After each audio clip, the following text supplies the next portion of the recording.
Nadismaya si two-time Southeast Asian Games gold medalist Jamie Lim sa hindi pagkakabilang ng sport na karate sa 2025 SEA Games at pagkansela sa 2024 IMAG. Yan ang ulat ni Paulo Salamati.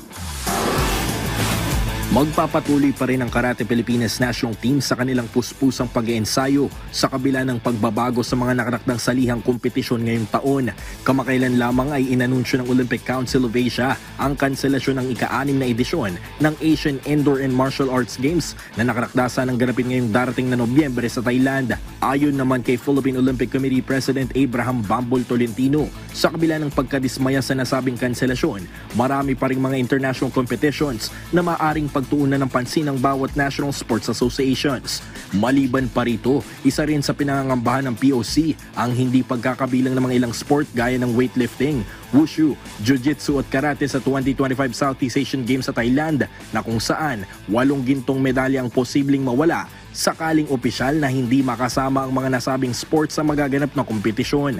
Isa si Karate Pilipinas National Team member Jamie Lim sa mga ikinalungkotang balitang kanselado na ang matagal ng pinaghahandaang IMAG event. Oh my gosh, it's very sad. I've been preparing for the IMAG since last year or 2 years ago and they kept moving it, they kept postponing it.